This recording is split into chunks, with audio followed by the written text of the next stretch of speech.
Well, good morning. Good Christmas morning. It's early, it's cold, and it's dark out. So sorry for the lighting, but yeah, this is what we get to deal with.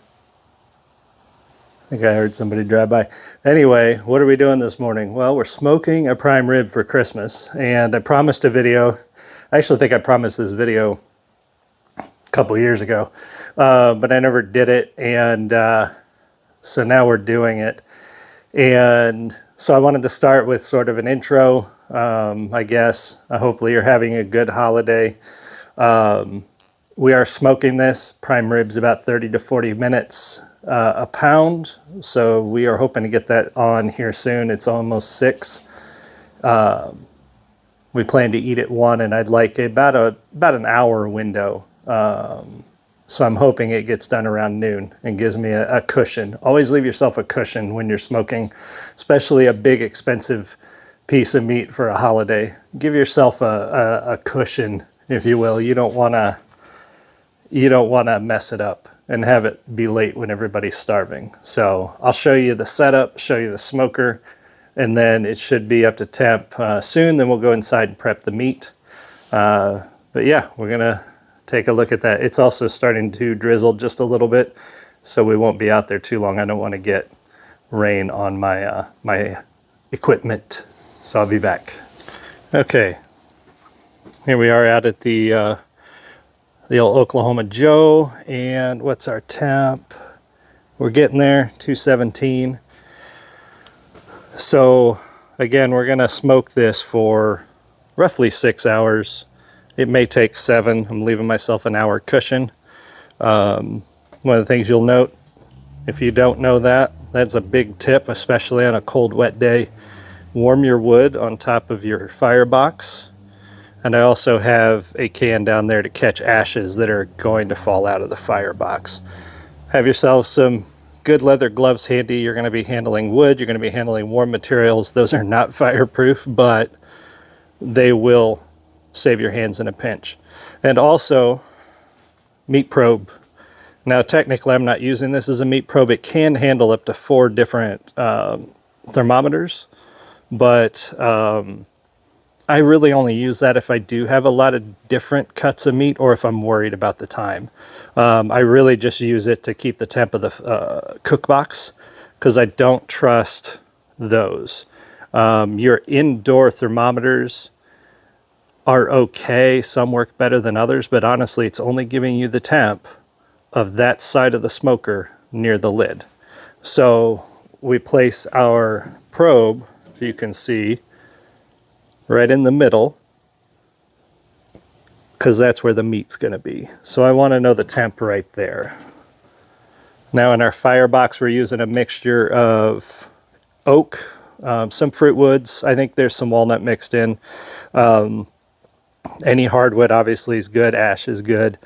And I'd start with a base of charcoal. Now I was a little low on charcoal today, so I had to improvise, but I start with a base of charcoal to get things nice and hot to start to put my wood on top of.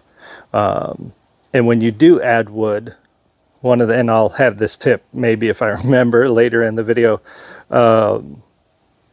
once your warm wood is put on top of the existing fire, you want to leave that door open until the wood catches, because if you don't and you just close that lid, you're going to smother that wood and it's just going to smolder. It's not going to actually burn.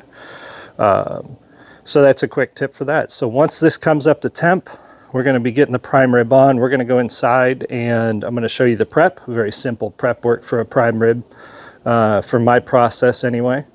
And then yeah, we will continue on with the video as the process goes along. Okay, so here we are with our prime rib. You can get a few different types of prime rib. They're going to be called different things. Sometimes they're going to be called a prime rib roast or just a rib roast, a ribeye roast. Sometimes you'll get them with the bone on. This has had the bone removed. Usually I buy it with the bone on. This was a gift from my sister-in-law, so we're doing this one. But yeah, a lot of times you'll find them with the bone on, a 3 or a 4 bone. I typically do like a I just realized that I got to touch that, and I just handled that. I usually get about a 4-pound rib roast, which is about a 3-rib roast, a little smaller than this one. But again, this was a gift, so this is what we're working with.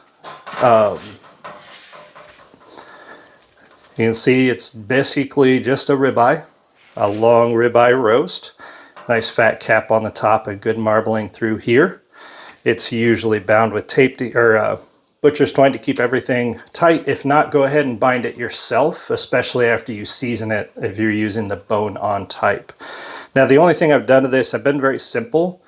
The only thing that I have done is this dry brined for about 24 hours in the fridge.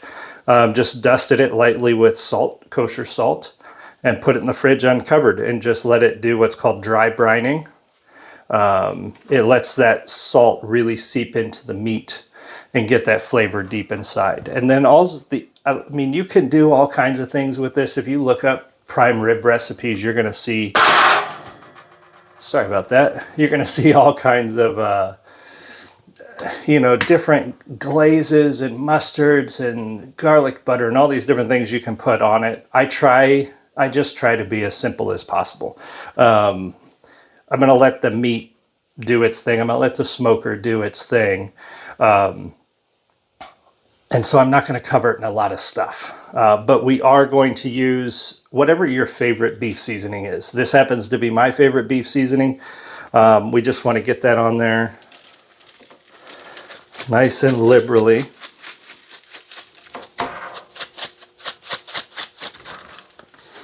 Don't forget all the edges and all the sides.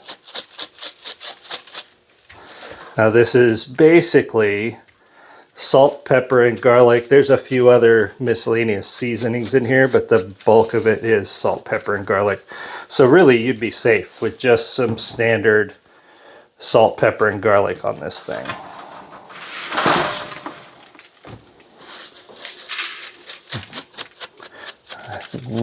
An extra set of hands would make this a little easier. So we want to get this nice and covered. Now when you dry brine, if you've never done it before, do not be alarmed. When you pull the meat out, it will be a little dry. The salt is going to take some of the moisture out of the immediate outside of the meat, and that's fine. It will sort of reconstitute, for lack of a better word, on the smoker. Now it's not completely dry, it's just going to look drier than it did when you started. It's still quite moist on the outside.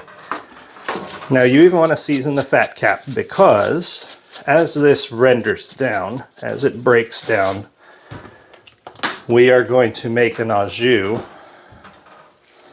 with this. Now I'm going to put that in my roasting pan, put that fat cap up, because I want that to render first.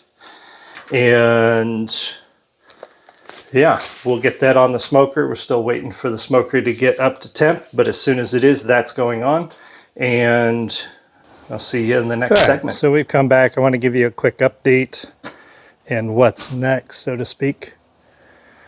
So we've been heating our wood up over the smoke box, which is what you want to do to make sure it fires good. And I've been struggling a little bit with the temp today with the wood. It's a little greener than I like. So yeah, that's why I want to give myself an hour window. You just never know what you're going to run into. So we do need to stoke the box. So I'm going to pull that wood off the smoke box here. And yeah, see, we're down a little bit. I want to give it some airflow. So I'm going to lay these down. It's hard to hold the camera and do this at the same time. Alright, so I knocked those down a little bit so that I can get myself some airflow under these new logs. Alright, so kind of cross them over the other one that's going this way. Now what we want to do is you want to leave that box open See how dirty that smoke is coming out of there? It's very white. Oh, just dropped my glove on the floor. So we're going to let that get fired up. Once the wood catches, then we'll close the lid. We want some of that white smoke to go away. It's never going to go away perfectly, but the key is going to be to let that wood get fired up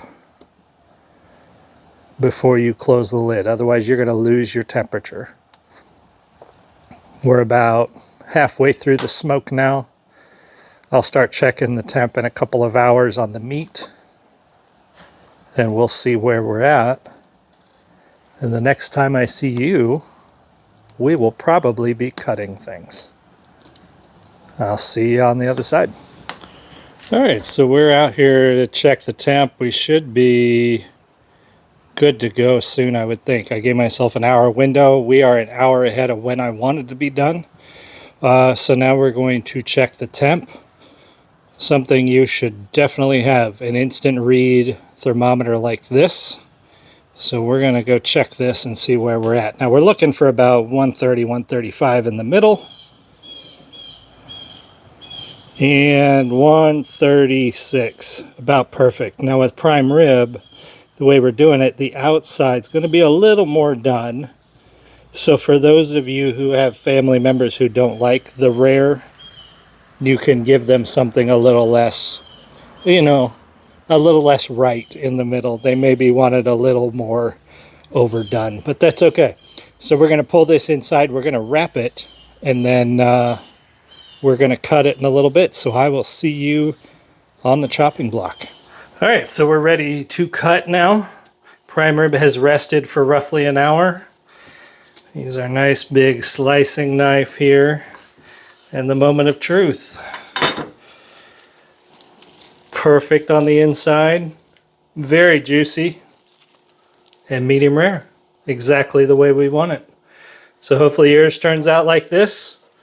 Let me know if you have any questions in the comments. Otherwise, we will see you all again soon. You have a great one. Much love.